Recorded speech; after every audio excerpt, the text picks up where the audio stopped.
Deleted session, August 6, 1975. Now, good evening. I found your discussions just now provocative and amusing, and I am sure that you are each aware of the implications that are involved in your saving ways, in your dislike of waste. Nature realizes that there is no such thing as waste. This statement applies also to your earlier questions this evening about the sperm. Nothing in the stream of life is wasted, and everything, whether in your system of reality or not, is in the stream of life. You were born in the Depression, Rubber shortly thereafter. Freight was a necessity in those times. There were great contracts in that period. However, deprivation, severest economic conditions, a spareness of attitude set off by the greatest criminal activity, the widest of parties. People broke the prohibition laws, who never drank before and did not like to drink. The ideas of thrift and the Puritan attitudes were not the result of the Depression, but helped cause it. Many people were afraid of the wealth they had amassed. Their severe religious training made them feel that any luxury was sinful, and so they set about to upset their own apple cart. They were aided by those who had not yet so succeeded, people driven by envy. No one should at least consider a large field filled with all kinds of cultivated flowers sinful. Luxury is not sinful, and there is no such thing as waste. While you believe that there is, however, then you are fed with it. In deeper terms, creativity springs from what could legitimately be called wasteful action. The rich unconscious is wasteful in those terms, since it seems to you that it contains memories and sensations that are not used in practical everyday life. Nature deals with abundance, in which there is no waste. Your life rests secure on top of numberless probabilities, but those probabilities, though not realized by you, are not wasted. When you try to tie a great talent down to a practical end, like making a living, then you are wasteful.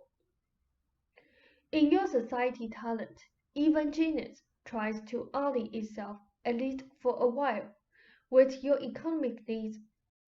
For if the body does not eat, the abilities will not survive.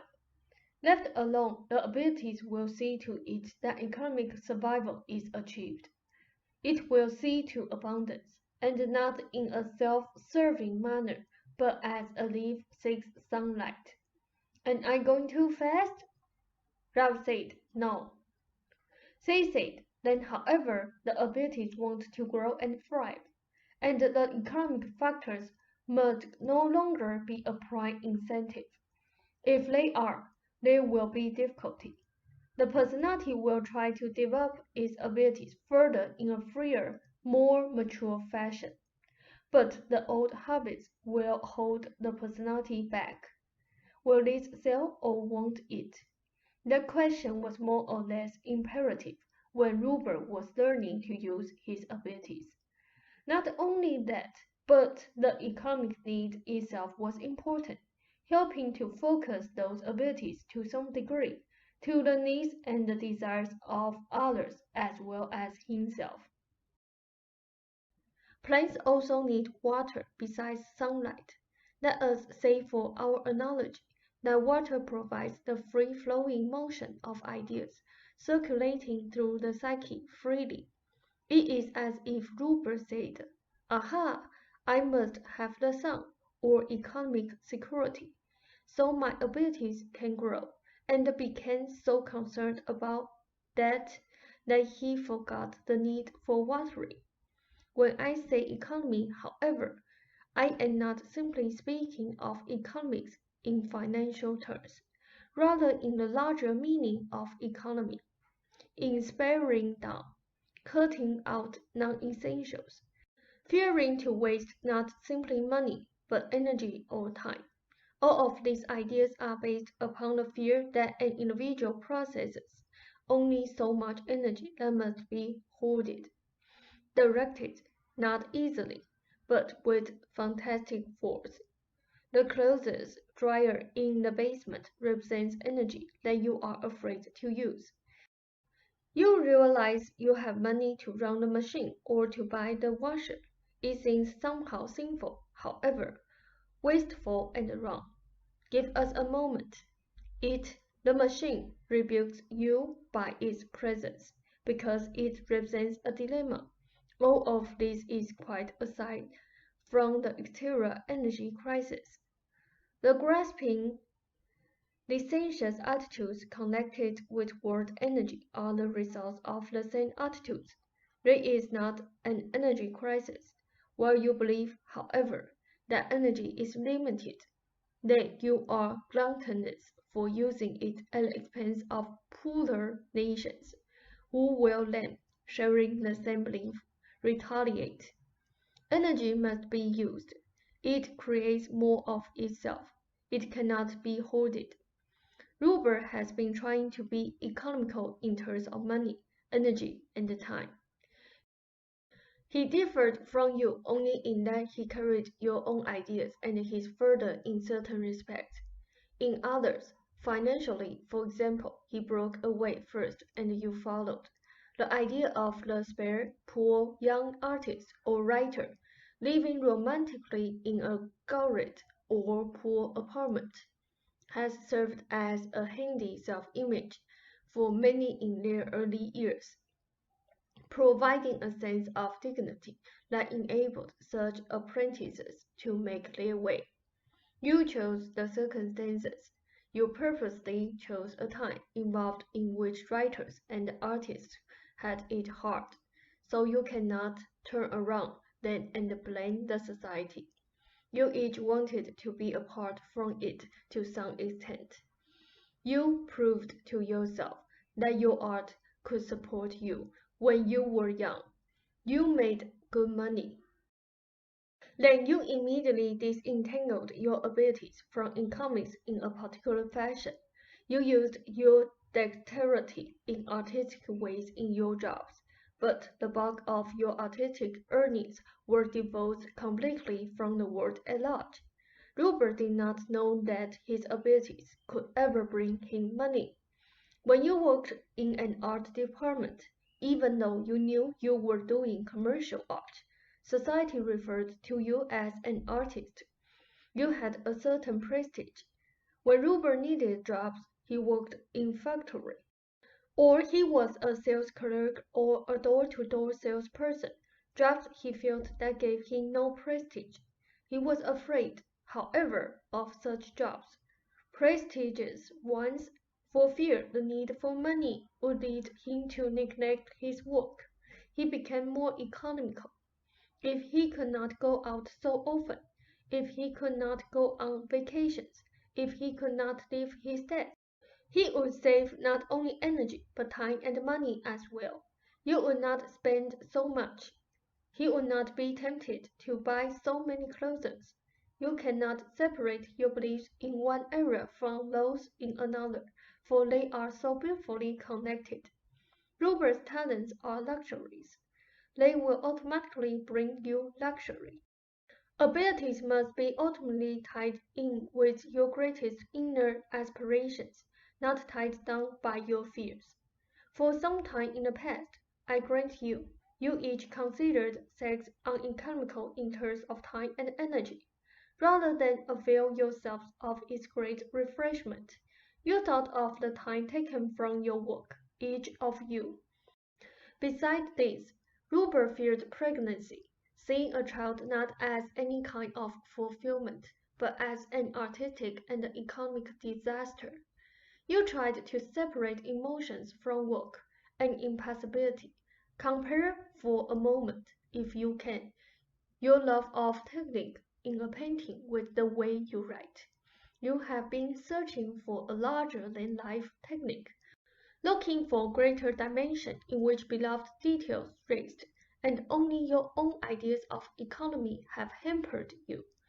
There is greater economy in what you think of as waste, a divine economy in which all waste is lovely used and transformed. Only a creative play does great work emerge. Only from exuberant impracticality do any so-called practical inventions come. The creative mind and the spirit transforms the waste that others would disdain. It rises above all practicality into those greater realms of emotional and spiritual abundance that gives birth to all worlds. You have your existence now as yourself. Living has his existence in his own now as himself, and there are many others. Joseph in 7 is a representation of another portion of your being that is connected with Bill McDaniel. Your purpose is to bring those diverse aspects together, to form them into your own kind of artistic production, to wade in your life and art those seemingly diverse qualities of spontaneity and order, spareness and abundance, beloved detail and wholeness, and to form in your life and art a new kind of synthesis. Ruber has the same kind of challenges, and each of you have helped the other in portions of your lives together. There are balances that you achieve. Your help with the pendulum has many significances. Therefore, you are taking the time out to help. Your active love comes to the forefront. There is nothing strange in the fact that Ruber begins to have sexual feelings as the muscles begin to feel toward flexibility. His physical difficulty has involved then his ideas of economical action, the cutting out of waste. These ideas, again, are a part of the one line of consciousness that says, you have only so much energy and so much time. You must therefore use time and energy well. Practically, you must not waste time or effort. If you have a purpose and you want to achieve it badly enough, then everything else must be sacrificed for it. Because time marches on. Time is money. Deep friendships are out, for they are not practical. They would take time and energy that should be devoted to work. Now, no one is saying, me least of all, that you forget ideas of needed solitude. There is little worry that either of you will do that. Yet there can be danger that you forget that creative time can produce in an hour magic creations that 10 hours of frightened, enforced time can never do, and that a moment's inspiration in a bar, or with company, or on a walk in the park can bring forth world-changing theories that no amount of fearful economy of time will ever deliver. Most of this is out in the open. But you did not understand the connections that existed between your ideas about the dryer and the food and the friends, and how they applied to your mental and physical habits. Your art is set off by your friends, so you deny your paintings their natural setting. The friend connects the painting with the world, and yet divides it from it in the most beautiful of fashions. It makes little difference whether you buy a washer or ever use your dryer or dishwasher, but it does make a difference that you understand your feelings about these items, and know how those feelings connect with your deeper activities. I will end shortly. Your pendulum help is all important because of what it represents on emotional levels, and because Rupert then does not feel so alone in his dilemma. When you give pendulum directions, however, other portions of your psyche come through a loving directing fashion, and the greater contact is made than you realize. End of session. Rob said, "You said last time that you were going to say something about his teeth." They said that is connected with the entire affair. With the jaw tension, obviously, the mouth can be cleared. The suggestions are helping. Take a break, then.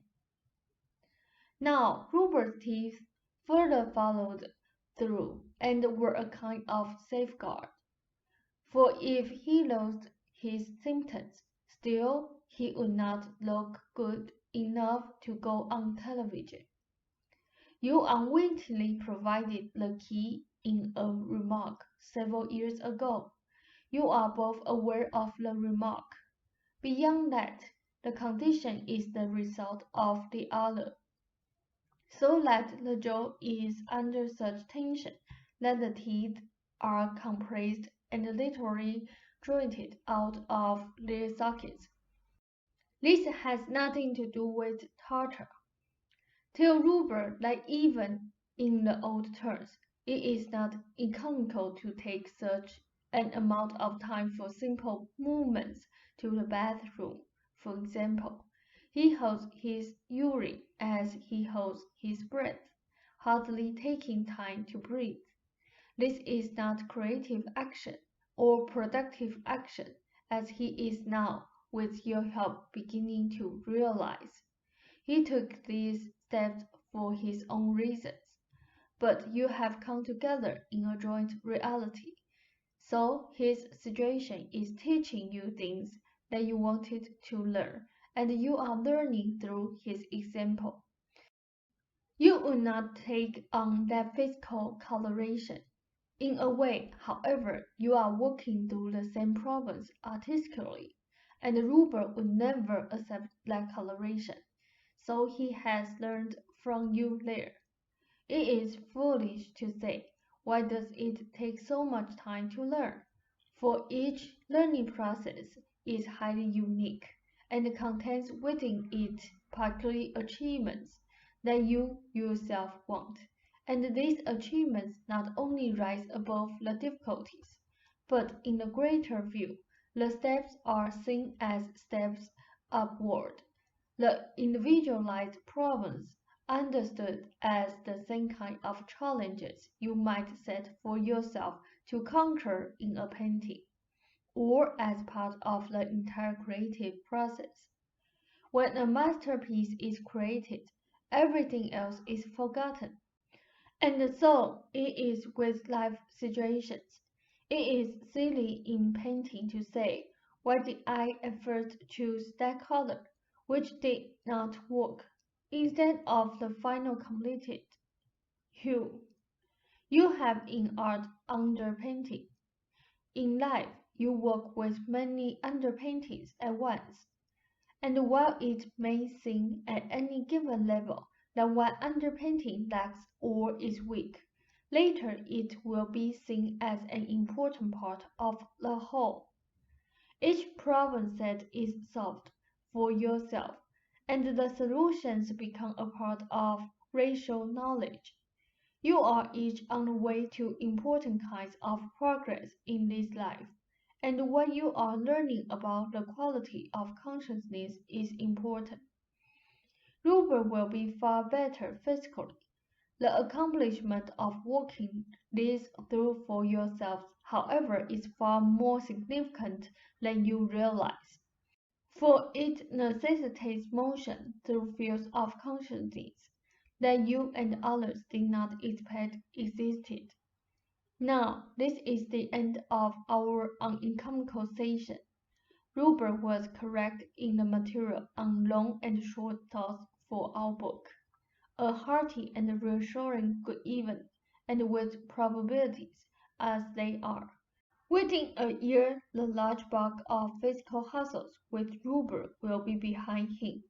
That is, he will be navigating more or less normally, with further agility to follow. That's it. Good night, Seth.